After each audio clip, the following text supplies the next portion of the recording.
नमस्कार, मैं डॉक्टर शिखा गुप्ता दीवा आईवीएफ सेंटर से मैं जयपुर में कार्यरत हूँ और हमारे यहाँ पे सभी प्रकार के हाई रिस्क लैप्रोस्कोपिक प्रोसीजर्स और टेस्ट बेबी का इलाज करा जाता है। तो आज मैं आपसे गर्भावस्था में पानी के कम होने के कारणों के बारे में डिस्कशन करूँगी। आजकल बहुत सारे पेशेंट्स अवेयर हैं कि बच्चे के आसपास प्रेगनेंसी के दौरान पानी कम हो जाता है, जिससे कि बच्चे को बहुत ज़्यादा रिस्क बढ़ जाती है। अब बच्चे के आसपास पानी कम कब होता है? बच्चे के आसपास पानी का कम होना अगेन पूरी 9 मंथ्स की प्रेगनेंसी को 3 भागों में बांटा गया है। पहला तिमाह, दूसरा तिमाह और तीसरा तिमाह। तो तीनों तिमाहों में गर्भाशय के आसपास पानी की कमी हो सकती है। हर तिमाही में अगर पानी कम होगा तो पेशेंट के टेस्ट अलग तरीके से होते हैं और पेशेंट का ट्रीटमेंट अलग तरीके से होता है। तो सबसे पहले हम पहले तिमाही की बात करेंगे। अगर पहले तिमाही में पेशेंट का शिशु के आसपास पानी कम हो गया है, तो सबसे पहले जब हमारे पास पेशेंट ऐसी सोनोग्राफी रिपोर्ट लेके आता है कि शिशु के आसपास पानी कम है, तो हमारा पहला सवाल पेशेंट से होता है कि क्या आपको दर्द है। दूसरा सवाल ये होता है कि क्या आपको कभी ब्लीडिंग हुई है, और तीसरा सवाल ये होता है कि क्या आपके कोई पानी लीक कर रहा है, आपको नीचे से पानी गिर रहा है। क्योंकि कॉमनेस्ट कारण जो होता है वो होता है नीचे से पानी का लीक करना। शुरू के 3 महीने में ही बच्चे के आसपास की जो थैली है, जो बैग है, वो फट गया है, एमनियोटिक बैग, और पेशेंट को वाटर लीक होना शुरू हो गया है। तो फिर ऐसी प्रेगनेंसी अगर फर्स्ट 3 मंथ्स में अगर इस तरह का हो जाता है, तो फिर प्रेगनेंसी को नहीं बचाया जा सकता। उसको हम इनएविटेबल अबॉर्शन बोलते हैं, मतलब अबॉर्शन इस तरह का जिसको कि रोका नहीं जा सकता। बहुत सारे पेशेंट जिनको आईवीएफ के बाद प्रेगनेंसी हुई है या मल्टीपल मिसकैरेजेस के बाद प्रेगनेंसी हुई है, वो कहते हैं कि मैम कैसे भी करके इस प्रेगनेंसी को बचा दीजिए। तो मैं आप सब लोगों को क्लियर कर देना चाहती हूँ कि हाँ, हम मेडिसिन दे के इस प्रेगनेंसी को कंटिन्यू करवा सकते हैं। बहुत बार इस तरह की pregnancy 6th month 7th month तक पहुँच जाती हैं। जो एज ऑफ वायबिलिटी है वो जयपुर में 27 वीक्स है। एज ऑफ वायबिलिटी का मतलब कि 26-27 वीक्स का बच्चा जब हो जाता है, तो यहाँ के जो पीडियाट्रिशियन है वो बच्चे को बचा लेते हैं। तो कई बार पेशेंट को 12-13 वीक्स पर ऐसा हुआ और हमने 26 वीक्स तक प्रेगनेंसी कंटिन्यू कर दिया, तो ऐसे वाले बच्चे बचने के चांसेस ऐसे तो कम होते हैं, हार्डली 20 से 30% होते हैं। पर अगर बच जाते हैं ये बच्चे, तो इनको काफ़ी लॉन्ग टर्म कॉम्प्लिकेशंस रहते हैं। सबसे कॉमनेस्ट प्रॉब्लम जो इन बच्चों को रहती है फ्यूचर में, वो इनको लंग कॉम्प्लिकेशंस रहते हैं, क्योंकि इनके लंग्स प्रॉपर्ली डेवलप नहीं हो पाते। तो ये बच्चे पूरी लाइफ लंग्स के लिए डॉक्टर को विजिट करते रहते हैं। दूसरा, ये बच्चे कभी भी फुल्ली ग्रो नहीं कर पाते, क्योंकि जिस बच्चे के लंग्स आप समझ सकते हैं प्रॉपर्ली काम नहीं करेंगे, तो वो बच्चे का ब्रीदिंग प्रॉपर नहीं होगा, उसकी पूरी बॉडी को ग्रोथ के लिए, डेवलपमेंट के लिए ऑक्सीजन प्रॉपर नहीं मिलेगा, और कंटिन्यूसली बच्चा किसी न किसी मेडिकेशन पे रहेगा। तो इस तरह के बच्चे जब ग्रो करते हैं, तो वो ये आप मान के चलिए कि उनकी सब ऑप्टिमल ग्रोथ होगी। और दूसरा, उनको हमेशा पल्मोनरी कॉम्प्लिकेशन, लंग संबंधित दिक्कतें पूरी लाइफ बनी रहेगी। ये तो हो गई फर्स्ट 3 मंथ्स की बात। तो फर्स्ट 3 मंथ्स में वाटर ब्रेक मतलब लीकिंग तो हमने बात कर लिया। उसके अलावा अगर इस तरह का हो जाता है, पानी सूख जाता है शिशु के आसपास शुरू के 3 महीनों में, तो दूसरा कारण क्रोमोसोमल एनोमलीज, मतलब बच्चे के अंदर कोई क्रोमोसोमल डिफेक्ट है उस वजह से, या फिर बच्चे को कोई कंजेनाइटल इन्फेक्शन है उस वजह से बच्चे के आसपास का पानी सूख जाता है। And one of the commonest reason for this drying up of liquor is hypertension. Blood pressure first 3 months, second 3 months and last 3 months, कभी भी ब्लड प्रेशर जो है ये प्रेगनेंसी की ग्रोथ रोक सकता है और बच्चे के आसपास का पानी सुखा सकता है। तो ये तो हो गई फर्स्ट ट्राइमेस्टर की बात। अब हम बात करें प्रेगनेंसी के चौथे से छठे महीने की बात। तो प्रेगनेंसी में चौथे से छठे महीने के में जनरली इस तरह का पेशेंट हमारे पास या तो सोनोग्राफी रिपोर्ट लेके आएगा कि उसके बच्चे के आसपास पानी सूख गया है, या दूसरा पेशेंट हमारे पास कंप्लेंट लेके आता है कि उसका पानी छूट गया है, उसको बहुत सारा पानी निकल रहा है उसके शरीर में से। तो अगेन वही जो मैंने आपको बताया, जो फर्स्ट 3 मंथ्स में अगर जिस तरह का ट्रीटमेंट होता है, उसी तरह का अगर पेशेंट को चौथे से छठे महीने के बीच में होता है, तो ये डिपेंड करता है कि पेशेंट का चौथा महीना चल रहा है कि छठा महीना चल रहा है।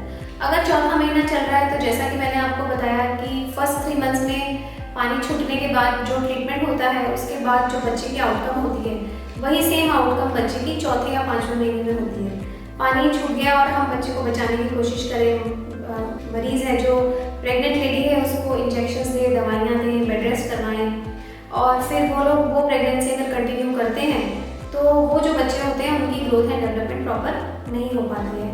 उसी तरह अगर वही पेशेंट जो है, अगर उसको इस तरह की प्रॉब्लम 24 वीक्स के के बाद में होती है। मान लीजिए ऐसा 25 वीक्स में हो गया या 26 वीक्स में हो गया, तो गुड थिंग इज़ कि अब हमारे पास ऐसा ट्रीटमेंट है कि अगर हम इनकी प्रेगनेंसी 1 महीना और कंटिन्यू करवा दें, मेडिसिन वगैरह सब देके जितना कंटिन्यू हो पाती, 28 weeks, 30 weeks, 32 weeks, generally recommended ये है कि अगर पेशेंट को 24 हफ्ते के बाद अगर इस तरह का हो जाता है तो हम प्रेगनेंसी को 32 वीक्स तक कंटिन्यू करते हैं, उसके बाद पेशेंट को डिलीवर करा देते हैं। और अगर इस दौरान कभी 2-3 महीनों में अगर पेशेंट को ब्लीडिंग हो गई या दर्द शुरू हो गया तो हम ऐसे मरीजों में डिलीवरी करवाते हैं, और ऐसे मरीजों में बच्चा बचने का चांस ऑलमोस्ट 50% तक होता है। तो ये लोग लकी होते हैं। इस स्टेट में हम कह सकते हैं कि अगर उनको इस तरह की प्रॉब्लम 26 वीक्स पे हुई है तो मतलब वो लकी हैं इन द सेंस कि उनके बच्चे बच जाते हैं। लकी इन कंपेयर टू अगर ऐसी ही बात उनके चौथे महीने में हुई होती तो शायद हम नहीं बचा पाते बच्चा, पर क्योंकि अब ये प्रॉब्लम छठे महीने में हुई है तो हम ये बच्चे को बचा सकते हैं। दूसरे कारण जिनकी वजह से बच्चे के आसपास पानी सूख जाता है, जैसे कि इन्फेक्शन का होना या क्रोमोसोमल डिफेक्ट का होना, तो मुझे लगता है ऐसे बच्चे को रखने से ही कोई फ़ायदा नहीं है, क्योंकि ये बच्चों को अगर हम बचा भी लेंगे तो ये डिलीवरी के बाद ये बच्चे जो होते हैं ये मेडिकली कॉम्प्रोमाइज़ होते हैं, इनके शरीर में मल्टीपल डिफेक्ट्स होते हैं और इनको स्पेशल स्कूल की और स्पेशल केयर की ज़रूरत होती है। तो अगर इस तरह की प्रॉब्लम 5वें महीने पे हो गई है, पानी सूख गया है, बच्चे की ग्रोथ नहीं है, बच्चे को ब्लड सप्लाई बंद हो गई है, तो फिर ऐसी प्रेगनेंसी में हम जनरली पेशेंट को प्रेगनेंसी टर्मिनेट करने की मतलब डिसकंटिन्यू करने की सलाह देते हैं, क्योंकि कंटिन्यूइंग दैट प्रेगनेंसी अगर कंटिन्यू करते हैं लोग ऐसी प्रेगनेंसी तो बच्चे के अंदर ही खत्म होने की रिस्क बहुत ज़्यादा होती है। और अगर हम ऐसे बच्चे को डिलीवर करा देते हैं तो एक तो बच्चे में इन्फेक्शन और क्रोमोसोमल डिफेक्ट है, और दूसरा बच्चा बहुत जल्दी टाइम से पहले 5th मंथ में हो गया है। तो ऐसा बच्चा आप सोच सकते हैं कि अगर हम उसको बचाने का भरसक प्रयास भी करेंगे और बचा भी लेंगे अगर, तो वो बच्चा फैमिली और सोसाइटी के लिए एक लायबिलिटी और एक बर्डन बन जाता है। तो ये फर्स्ट 6 मंथ्स की बात हो गई। अब लास्ट के 6 मंथ्स में अगर पानी सूख जाता है तो लास्ट के 6 मंथ्स में पानी अगर सूख जाता है, अब हमने देखा कि शुरू के 6 महीने में तो पेशेंट को कोई दिक्कत हुई नहीं, उसके सोनोग्राफीज, उसके ब्लड रिपोर्ट्स, बच्चे की ग्रोथ, सब चीज़ें नॉर्मल आ गई हैं। अब सडनली वो कहीं ट्रैवल कर रही थी या गिर गई या सडनली उसको क्योंकि उसके बच्चे की उसके गर्भाशय की शेप सही नहीं थी, जैसे यूनिकॉर्नुएट यूट्रस या बाइकॉर्नुएट यूट्रस, तो ऐसे लोगों में या ट्विन प्रेगनेंसी में ऐसा कई बार हो जाता है कि पेशेंट को पानी छूट जाता है। तो पानी छूट जाने पे अगर ऐसा 28 वीक्स के बाद ऐसा होता है तो आई एम वेरी हैप्पी, क्योंकि मुझे लगता है कि अब मैं बच्चे को सेव कर सकती हूँ। तो ऐसे पेशेंट्स को हम तुरंत डिलीवर नहीं कराते, पहले हम वेट करते हैं 1 वीक, 2 वीक, 3 वीक्स, 4 वीक्स, वो हम बच्चे की सीरियल मॉनिटरिंग करते रहते हैं, sonography, CTG, Dopplers, fetal growth, ये सब चीज़ें देखते रहते हैं। अगर सब चीज़ें ठीक चलती रहती हैं तो हम ऐसी प्रेगनेंसीज को 32 वीक्स तक जाने देते हैं। अगर कहीं भी कोई प्रॉब्लम आता है, ग्रोथ ठीक नहीं है, ब्लड फ्लो ठीक नहीं है, पानी एकदम कम हो गया है, बच्चे को रिस्क है जान को, तो फिर हम ऐसे बच्चों को डिलीवर करा देते हैं। एंड फिंगर्स क्रॉस्ड, इससे 90% जो बच्चे होते हैं वो डिलीवरी के बाद अच्छी NICU केयर में बच जाते हैं। अब अगर ऐसा लास्ट मंथ में होता है, मान लीजिए आप डॉक्टर को दिखा रहे हैं, पूरी 9 मंथ्स प्रेगनेंसी ठीक चल रही है, जो कि कॉमनेस्ट है, 9th मंथ के अंदर फ्लूइड का कम होना कॉमनेस्ट है।